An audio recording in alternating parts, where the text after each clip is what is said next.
So, what's my clicker?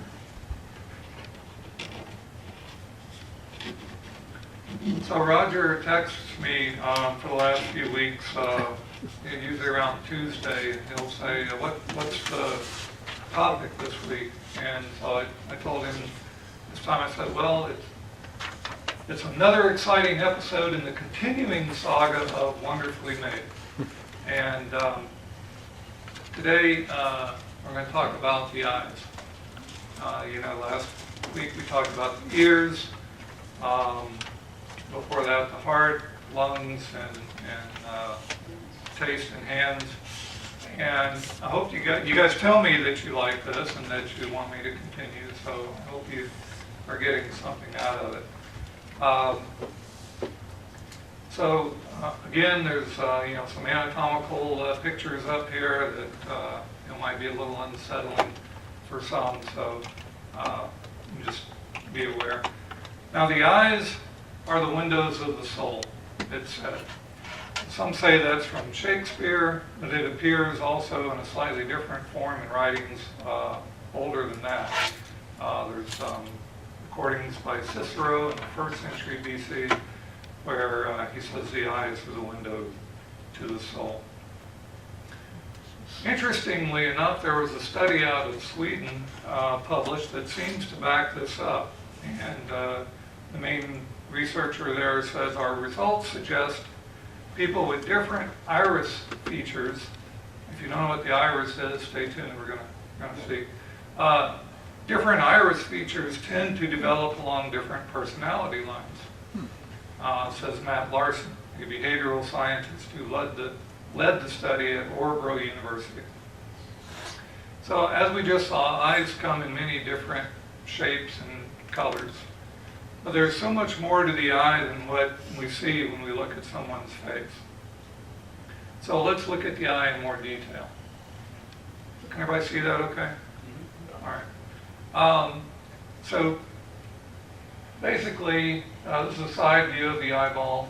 So looking forward, this colored area here is the iris. And the pupil is actually just a hole. The pupil's not a structure, it's the hole in the center of the iris, and in front of the iris and the pupil is the cornea right here, and then you have the lens right behind. Here you have this thick gelatinous material called the humor, the vitreous humor, and you have there's a macula which has the fovea, and you have the optic nerve coming in from the back here. And we're going to see that in a little more detail here. So the lens is actually held in place by these suspensory ligaments attached to the ciliary body here. Now these work as muscles, and they pull on the lens and cause it to lengthen or shorten to help with focus. The light enters through the pupil and goes through the lens and all the way to the back of the eyeball here. The cornea, sometimes gets opacified and causes blindness, and so you may have heard of corneal transplants, where people donating after they die, their cornea. Well, that's what happens. Is the cornea gets opacified, so they take that off and put on a new one, from a donor. The wall of the eyeball is made up of 3 different layers. There's sclera, and sclera is the white part that you see around the iris, but it actually goes all the way around the eyeball. And remember, the eyeball is like a globe.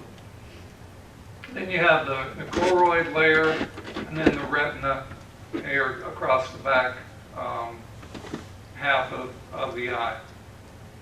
This, like I said, is the optic nerve. It comes in here. It's one of the 12 cranial nerves. It's cranial nerve 2. And through the optic nerve travels blood vessels. And where the optic nerve enters the eyeball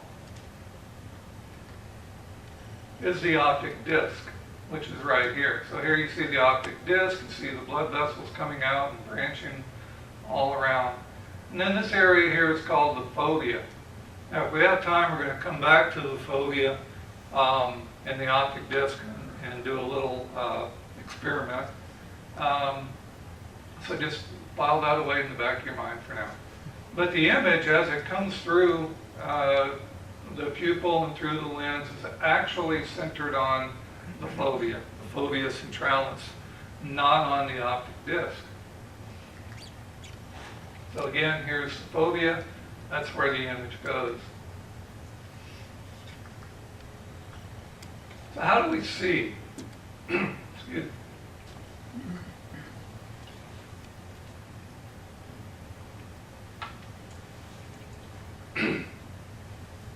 So how do we see? Well, we perceive an image by light, and just like a camera. You know, you take a camera, you click the trigger, and the shutter goes. Well, what that's doing is the shutter is opening real quick to allow that light and any image that's within that light to be reflected onto the film. I guess I'm dating myself. The digital media nowadays in the camera, and then that's that lens. Depending on what kind of exposure you want, the lens stays open a certain period of time or before it closes. But anyway, light on an image is reflected through the sclera, through the pupil, through the lens, and then onto the retina back here. Now, as it goes through, it actually goes all the way through the retina, through the choroid, and hits the back layer here where the epithelial cells are, and then it's reflected back to the retina. As a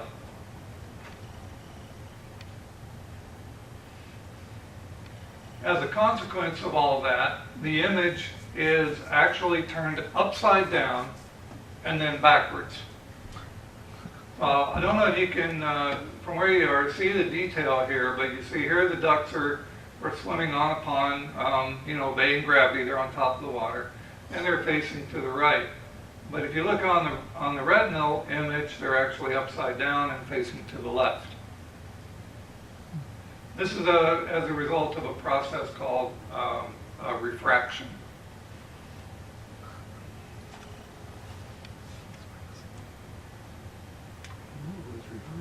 Now, if it works with the surroundings, I was going to try to demonstrate for you refraction. And I'm going to go up here to the white screen. Hopefully you can see this. And this is just the laser pointer. So I put it through the water like that, and you see the red dot on the screen? Everybody see that? All right, so I angle the red dot up to the surface of the water, and look what happens. And move my hand out of the way. It's actually below. And the reason it's moving is because the water in the jar is jiggling. So the meniscal surface of the water, so here it's through the water, but then as it hits the top surface of the water, it's refracted down. That's why when you're looking at an object underwater, I don't know if you've ever been, trying spear fishing or bow fishing, or you're just trying to stab something under the water, it's usually not where you think it is. And that's because of refraction. So let's pause there a minute and talk about a couple of abnormalities of vision, and that is myopia and hyperopia. Myopia is nearsightedness. That's when you can see things better close up and can't see things far away. I had this for many years growing up until I had LASIK surgery. And like the guy in the Bible that we're going to talk about here in a minute, I saw people like trees walking. I didn't know trees had leaves until I put my glasses on. But what happens in myopia is that the eyeball is actually shortened. You take that globe and compress it a little bit. So, lengthen. The globe is lengthened. Pull that globe out. And what that does is cause the focal point of that image to be ahead of the retina. it's in front of the retina, so it's out of focus. The opposite occurs in hyperopia or farsightedness. Farsightedness, as you know, is when you can see things far away better than you can see things close up. And that's when the globe is compressed. It has a shorter anterior-posterior diameter, which causes the image, when it hits the retina, it hasn't come to its focal point. The focal point would actually be far past the retina. So does that make sense? Yep.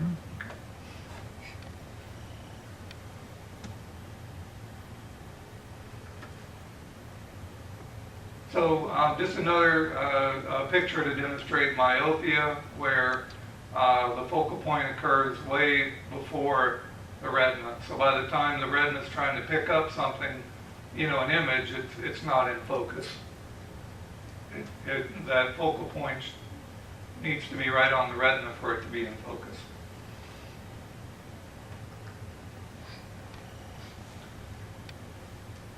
So what do you do when you have this? Well, like I said, you either get glasses or you get corrective surgery.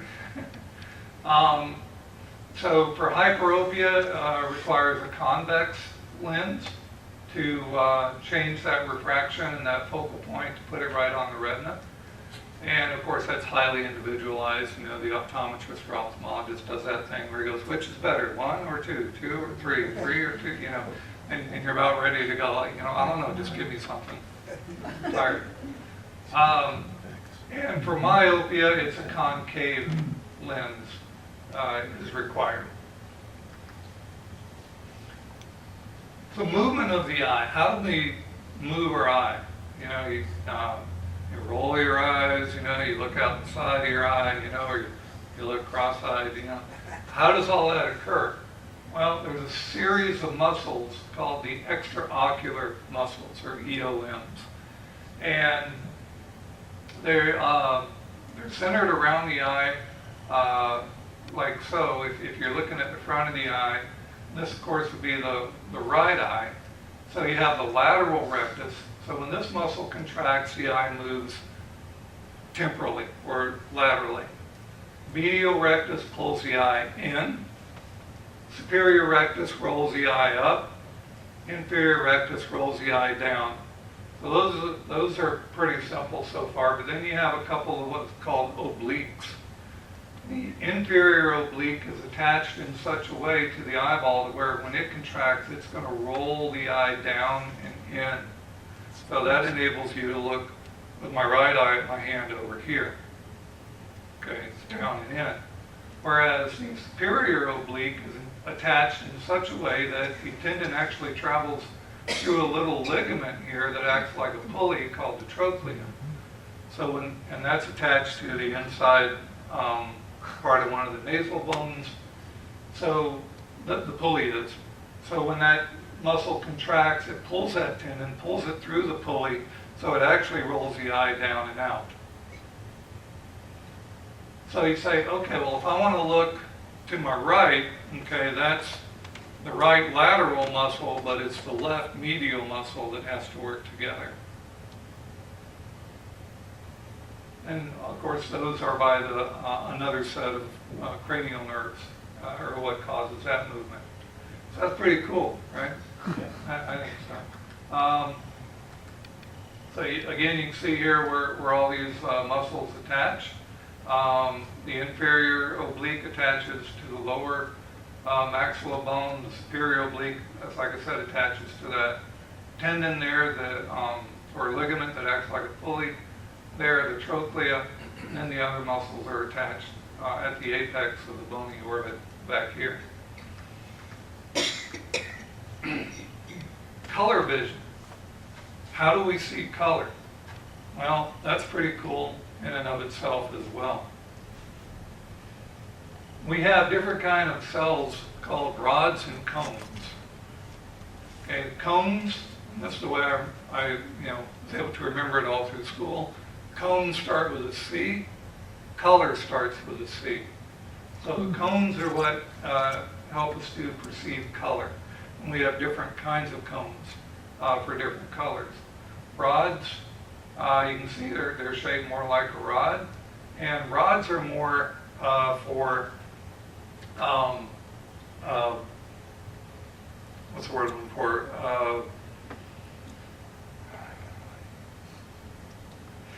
Things to be in sharp focus. The retinal distribution of these rods and cones are such where there are more cones in the center, but of course there's still some in the periphery, and many more rods in the periphery than there are in the center. So this is a side view. You see cones in the middle, which is right where the image comes in, right? So the rods are more to the periphery. You talk about your peripheral vision. Rods are also what gives us more of our night vision. So the fact that we perceive things, can perceive things to what limited ability we can at night is due mostly to our rods. So if you want to try to focus on something at night or in low light, don't look directly at it. Look a little to the side, and then that'll put it in your a little bit more peripheral vision, and you'll see it a little clearer. It doesn't seem to make sense. It seems kind of counterintuitive, but if you try that, sometime you'll see what I'm talking about. Rods also have to do more with brightness scale, whereas cones are details and colors. This is a scanning electron micrograph of the retinal layer showing those rods and cones. Of course, that's magnified thousands of times. I think that's pretty cool. You can make a good poster. How is the eye innervated? Well, I said it was cranial nerve 2. The optic nerve, it actually starts from back here in the back of the brain, the occipital region of the brain, occipital lobes, and they travel across the undersurface of the brain here through the thalamus and whatnot. But here's the interesting part. If you have this crossing over here, okay, and when I was talking about the muscles, how they're coordinated to where if you want to look this way, it's the lateral muscle for this eye, but the medial muscle for this eye. It's the same thing for your vision. Notice here, I'll just call it the blue track here, comes and goes to the temporal side of the left eye, but it also crosses over to the medial or nasal side of the right eye, and vice versa from the right side. It comes across and goes to that side of the right eye and that side. So if you have an injury or a tumor or something causing injury here to the optic nerve here, it's going to result in loss of visual field just, in that whole eye, in that whole visual field from the right eye. If you have a problem here in the optic chiasm, however, which often occurs with pituitary tumors, because the pituitary is located right here at the optic chiasm, and if it puts pressure there on the whole chiasm, you're going to get a problem with the medial side of the left eye and the lateral side of the right eye. So you get what's called a big long word. Basically means you can see half of this side and half of this side, or vice versa.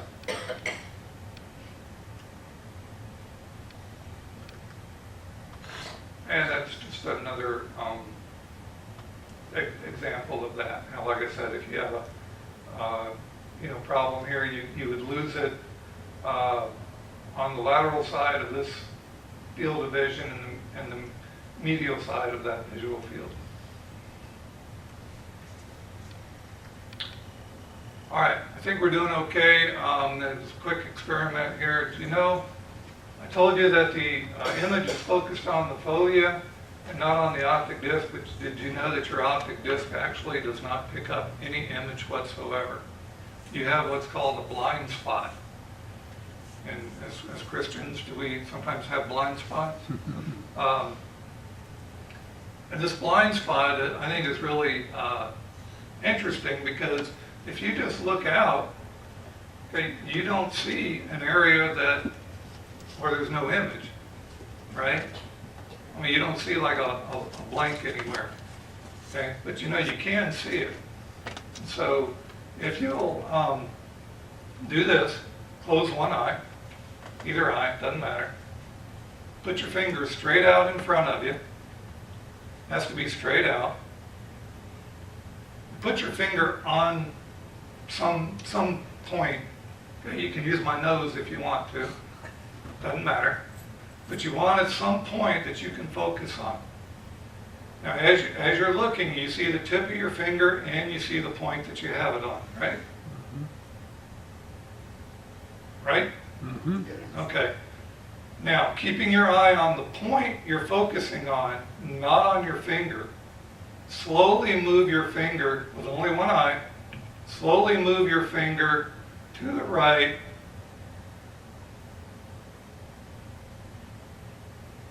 And you'll see your fingertip disappear.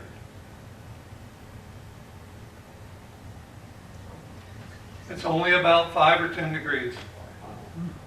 You go about, you have to keep your focus on the point though, not on your finger. If you don't see it right now, try it at home later. It's there. And it's just a narrow, if your finger's all the way out at arm's length, it's just a narrow range. You get in that range and you'll see your fingertip disappear. Anyway, that's our physiological blind spot, and what happens is the brain compensates for that. Instead, it just fills it in with other things right around it. So, pretty cool, huh? Any questions? All right, so that was the education. Now let's move to the application. What does this have to do with church?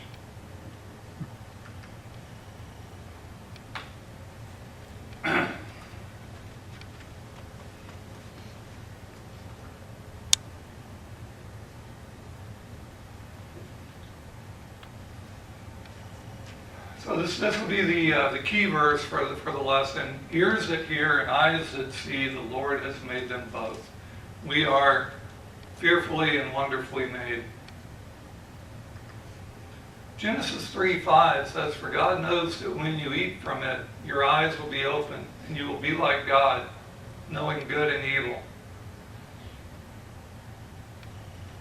Of course, we all know what this verse is pertaining to. It's in the very first part of the Bible, obviously, Genesis 3.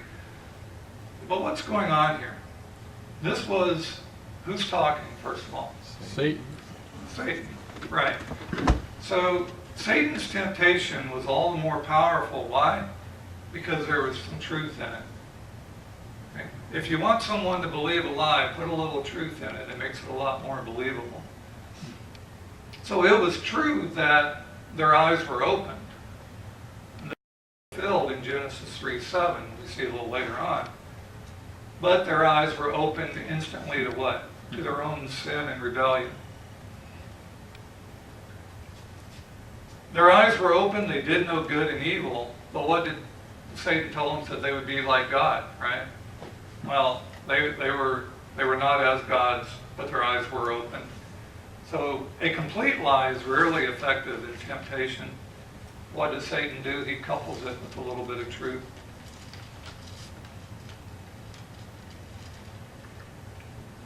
Genesis 6:8. But Noah found favor in the eyes of the Lord. So obviously we know what's going on here. There's wickedness all over the known world. God says, I'm going to destroy it. And of course, he picks Noah to build the ark. But the interesting thing here, or the key thing here, is that Noah found favor in the eyes of the Lord. He found grace. He found it. He didn't earn it. You can't earn grace, but we can find it. Genesis 27:1 says, when Isaac was old and his eyes were so weak he could no longer see, he called for Esau, his older son. Why? Give him the birthright. Yeah, bless him. And he said to him, my son, and here I am, Esau answered. So this is interesting because if you look back a couple chapters, God did not choose Esau. And Isaac knew this, but yet he's choosing to give the blessing to Esau anyway. Esau actually despised his birthright and married pagan wives. So it seems like Isaac is rejecting godly wisdom and direction. The fact that Isaac tried to dispense this blessing secretly, he called Esau to him, shows that he knew that what he wanted to do was wrong. And as we get more into the story, what happens, his wife, she calls Jacob and conspires with him to trick their father, basically to deceive him. So in this house, it seems like no one trusted anyone.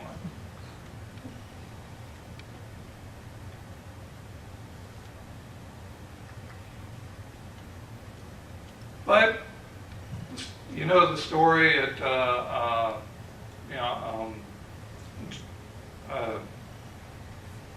Jacob did what his mom said. He went in, he put some fur on his arms and tricked his dad, and he got the blessing. Esau was mad and left.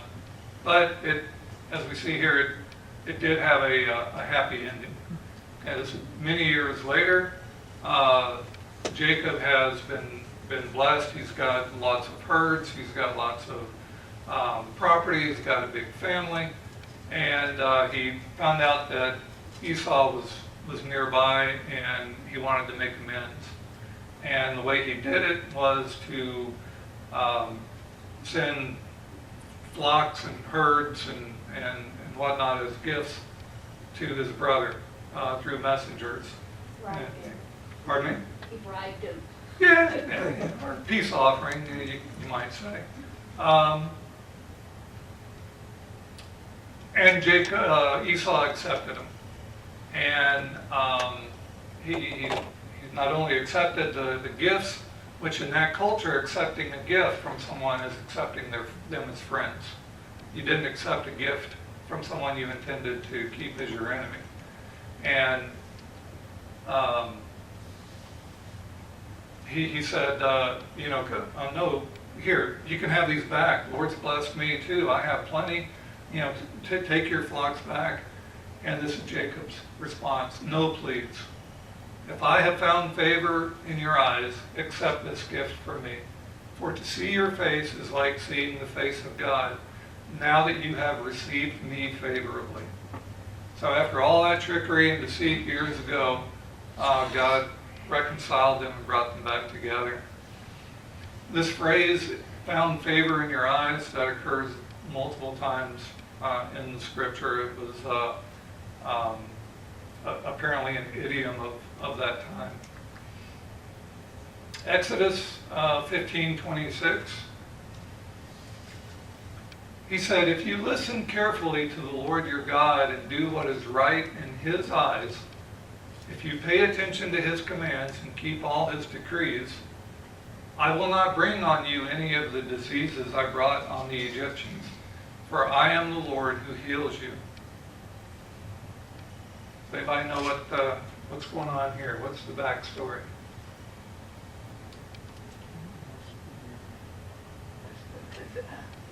Right after crossing the Red Sea. I think it's after that. It's a little after that. Right after, yeah. Basically, what's going on is God is testing Israel by giving them a command. If you listen carefully, do what I say, then, so it's an if-then statement, then I will not bring on you the diseases that I put on to the Egyptians. When God tells us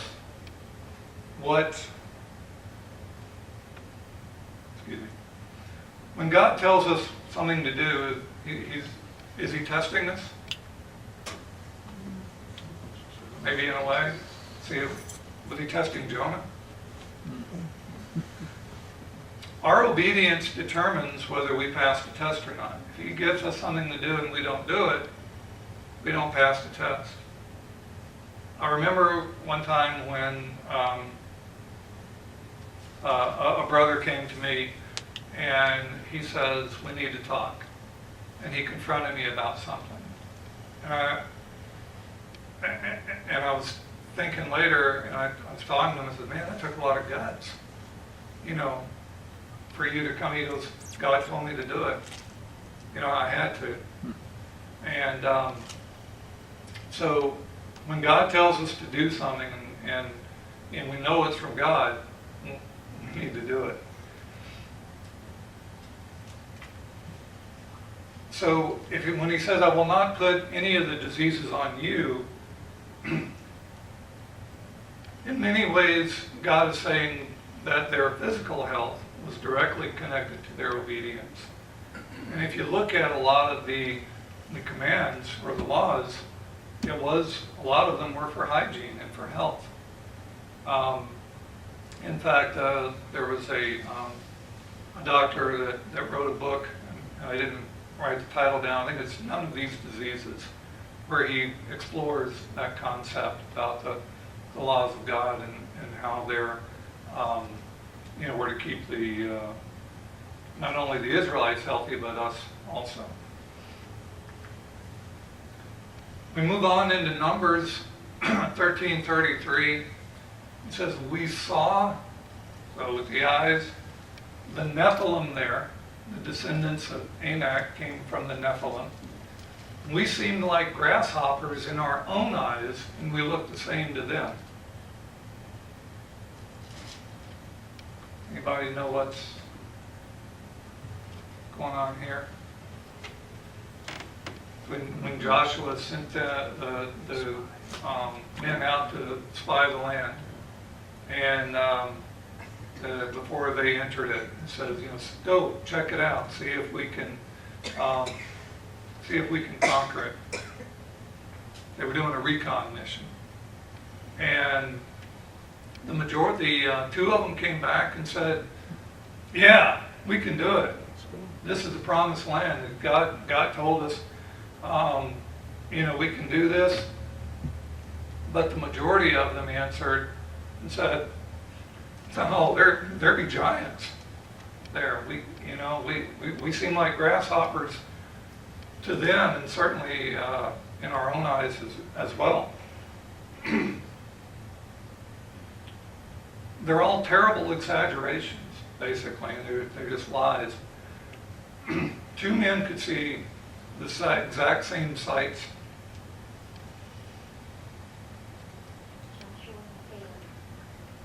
The same grapes, the same men, the same land, the same cities. One came away singing in faith, and the other filled with a sense of certain doom. So what we get out of that is that ultimately faith or unbelief does not come from our circumstances or our environment, but from our hearts. Right? Why did these men believe they could overcome the land and the people and take it? Because they had faith and belief in God and His promise.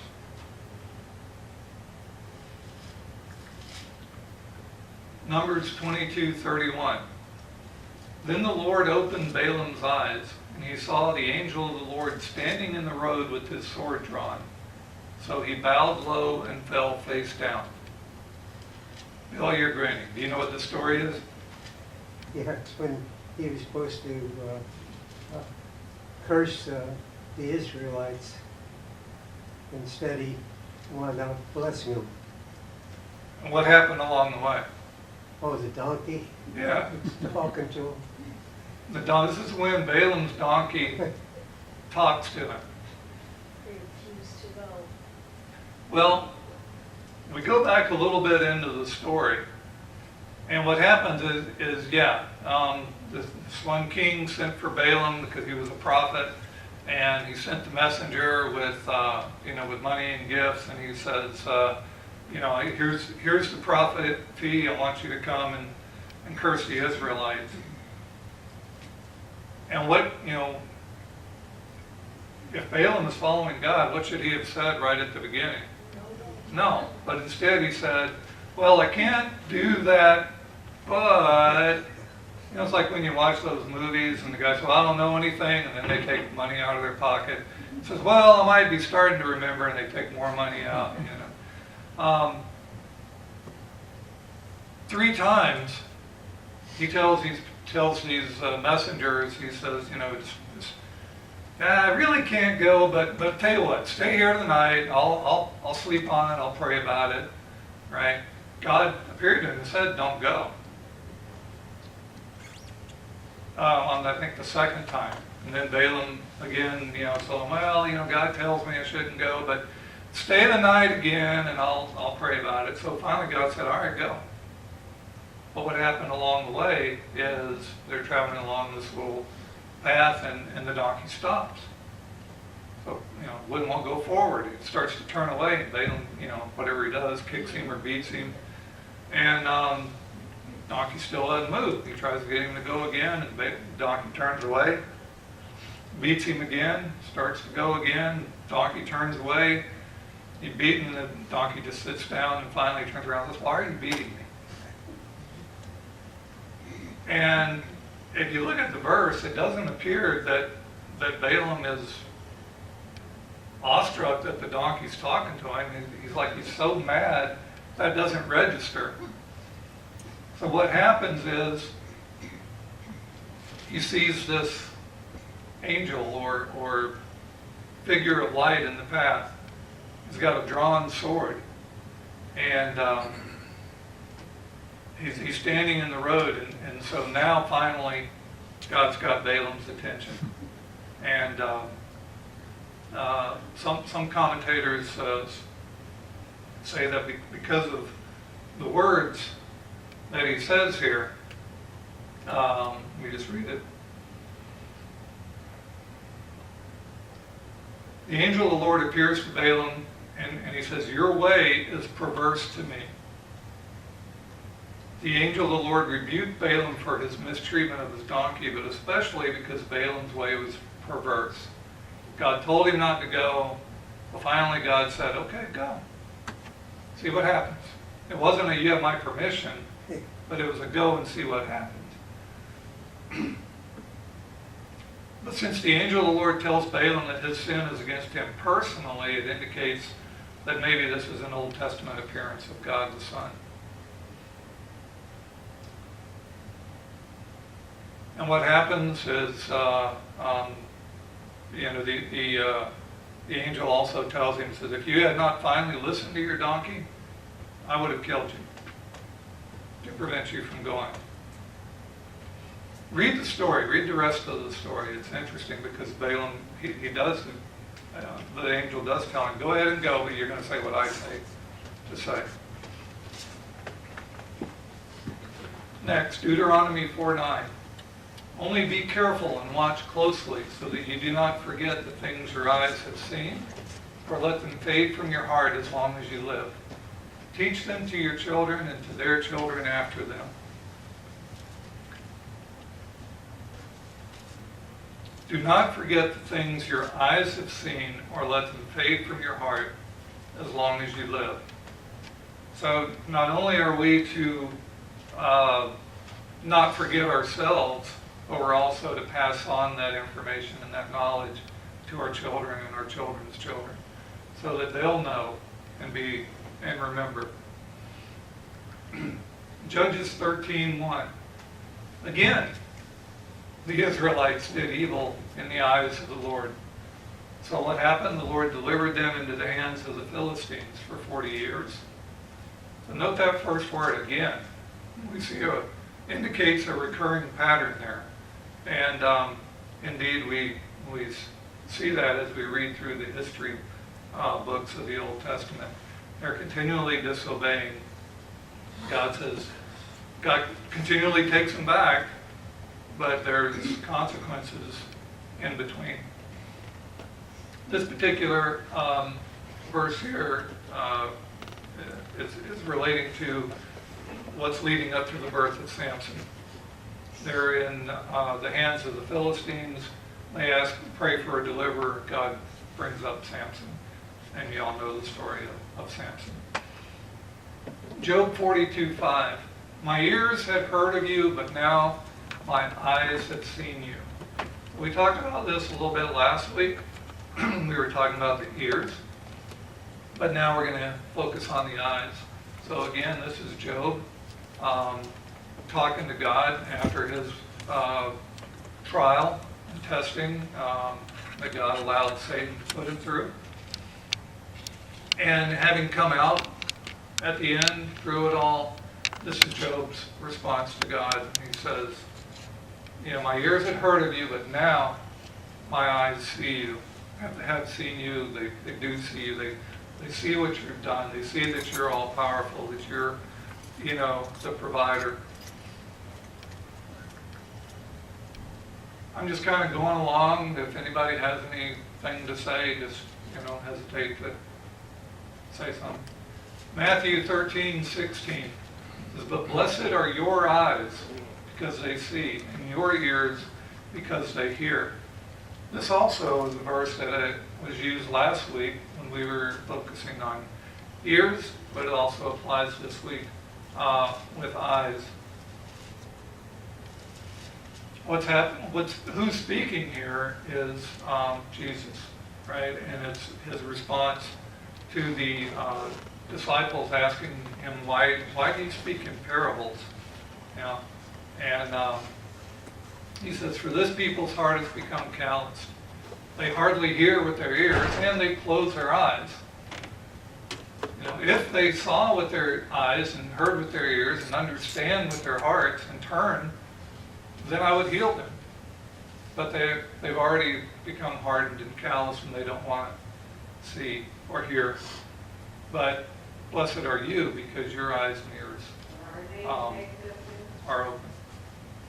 Mark, let's paraphrase, by the way. Mark 8:18.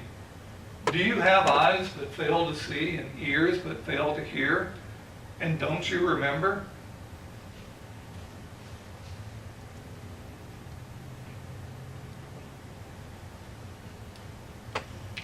So what's the story here? Okay, let's go back to a prior verse. He says, and he, Jesus, left them, and getting into the boat again, departed to the other side. Now the disciples had forgotten to take bread, and they did not have more than one loaf with them in the boat. So then he charged them, saying, take heed, beware of the leaven of the Pharisees and the leaven of Herod. So they reasoned among themselves, and I said, why is he saying that? Is it because we have no bread? But then Jesus, aware of that, says this to them, why do you reason you have no bread? Do you not yet perceive nor understand? Do you have eyes but fail to see, ears but fail to hear? And don't you remember when I broke the loaves for the 5,000? How many baskets full of fragments did you take up? And they answered, 12. Also, when I broke the 7 for the 4,000, how many large baskets full of fragments did you take up? Can you just imagine them now starting to kind of 7? So he says to them, how is it you do not understand? Can you imagine being there at that time?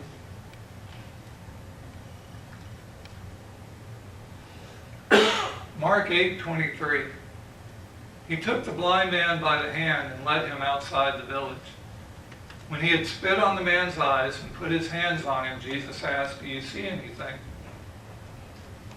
And what did the man say? Well, I see people like trees walking. So once more, Jesus put his hands on the man's eyes. Then his eyes were opened, his sight was restored, and he saw everything clearly.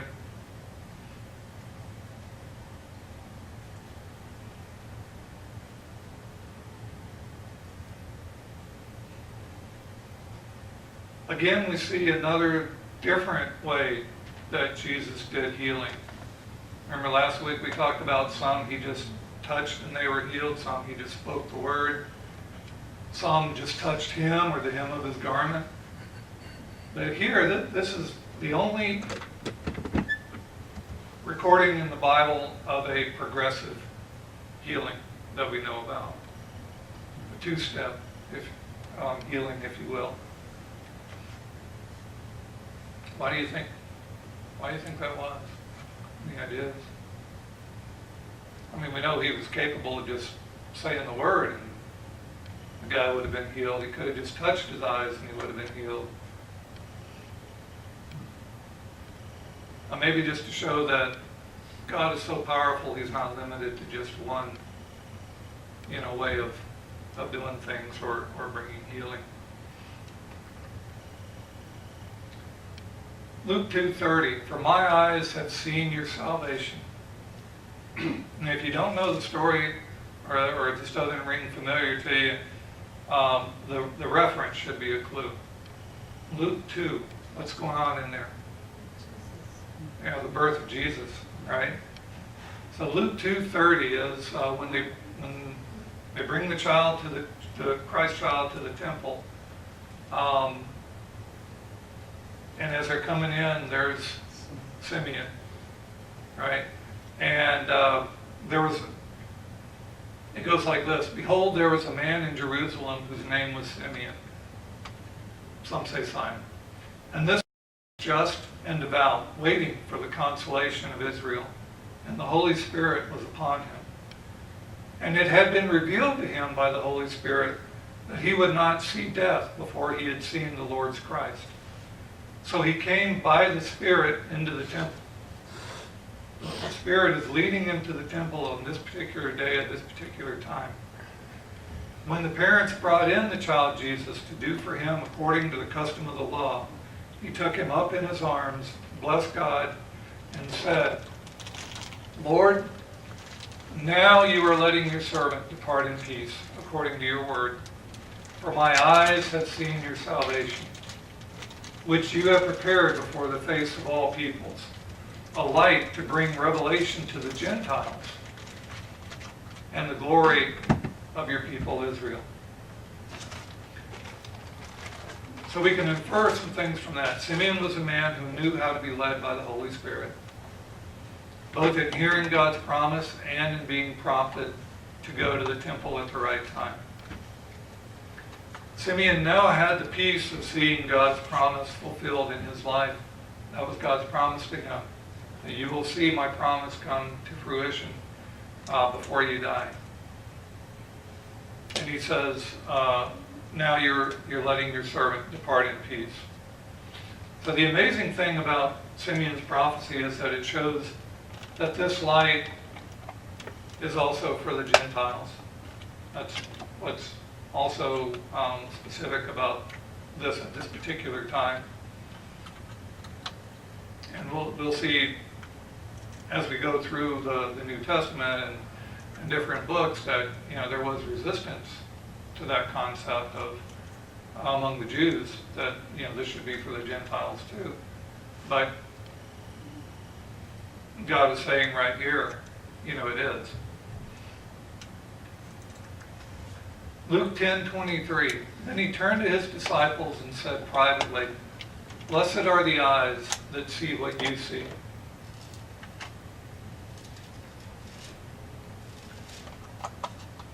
Blessed are the eyes that see what you see. Now, a minute ago when I said, can you imagine being there at this time? I mean, think about it. When you take that coupled with what he's saying next, he says, for I tell you that many prophets and kings have desired to see what you see and have not seen it, to hear what you hear and have not heard it. So the disciples lived in a unique time. And it was good for them to realize that it was a special blessing for them to be part of the work of the Messiah. Because as we see here in a following verse, how important that was, the example that they had or the experience they had of observing Jesus perform these miracles.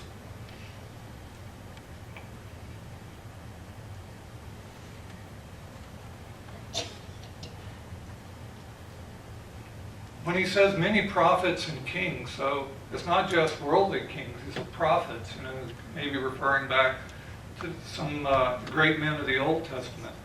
They would have longed to have seen, some of this, especially when they were prophesying the coming Messiah. And we're talking hundreds of years. Remember, there's like 400 years between the Old Testament and the New Testament. If I remember that right. Is that right, John? That's correct. 400 years. Yep. I'm sorry, I was reading the verse. What was 400 years between the Old Testament and the New Yes, Testament? yes. So they, as far as we know, they'd not really heard from God, until Luke 2. Many, all right, I said that. Luke 16:15 says, he said to them, you are the ones who justify yourselves in the eyes of others, but God knows your hearts. What people value highly is detestable in God's sight. So this is Jesus talking, and who's he talking to? Pharisees. Pharisees, right? So it's one thing to justify yourself before men, because smooth words and a loving smile, smarmy. Okay, it's possible to deceive them, but you can't deceive God. Why? Because he knows your heart. That concept of God knowing your heart, for us and for many, it's a blessing. But for some, it's a curse. Because they think they're deceiving God, but they're not.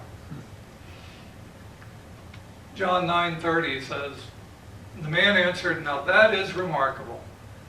You don't know where he comes from, yet he opened my eyes. This is a cool story. Anybody know what's going on? This one is, pardon? The blind man got his sight back, but the Pharisees were questioning Right. whether he actually had blind. He said, Jesus healed the blind man. And he tells him not to broadcast it like he often did, but of course they go out and I see. If I could see suddenly, I think I'd probably broadcast it too, but be excited. But so the Pharisees, grab him and say, how is it you can see?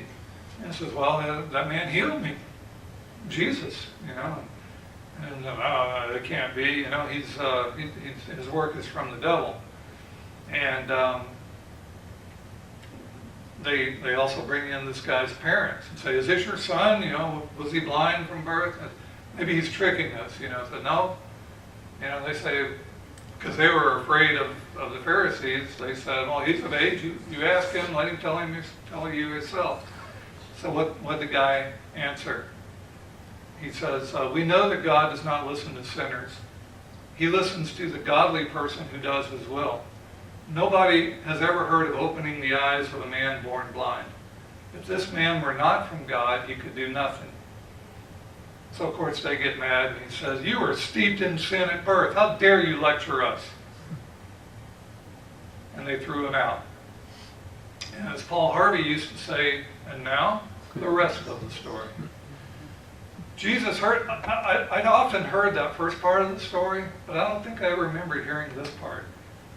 Jesus heard that they cast him out, and so he sought him out and found him. And he says to him, do you believe in the Son of God? He answered and said, who is he, Lord, that I may believe in him? And Jesus said, you have both seen him, and it is he who is talking with you. And then he said, Lord, I believe. And he worshiped him. So I thought that was really cool to find and learn the rest of the story there to that. Running out of time, but I do want to talk about one more here. Acts 9:40, because this kind of ties into something that was said earlier. Peter sent them all out of the room, and he got down on his knees and prayed. Turning toward the dead woman, he said, Tabitha, get up. She opened her eyes, and seeing Peter, she sat up. So what's going on here? Tabitha was a woman in this town, village, whatever, who was doing a lot of good things for people. She had a big heart. She was full of compassion, and she would make like, blankets and things for the poor people that had none, and give them to them. And she died. And they heard that Jesus was nearby. Peter was nearby, and they sent for him. It's unclear whether they sent for him just to, console the family, or if they actually expected him to do a miracle. But the tie-in here to the previous thing I mentioned was that Peter seems to clearly remember what Jesus did in Mark 5 or Luke 8 when Jesus healed a little girl using the words Talitha Kumi. And Peter says here in the original language, Tabitha Kumi. So Peter could hear Jesus' words in his head as he ministered. Maybe he'd done this before, maybe not, but it's like he's simply trying to do what he saw Jesus do, what he had the privilege to personally observe. He wasn't trying to lead Jesus anymore. Remember, after around the time of the crucifixion, he was trying to lead Jesus in another way, and Jesus had to rebuke him. But here he's no longer trying to lead Jesus, he's now following. Peter was letting Jesus lead him. And sorry, I don't have time to go into all of these, but any last comments, questions? Okay, that's it. Thank you. Thank you.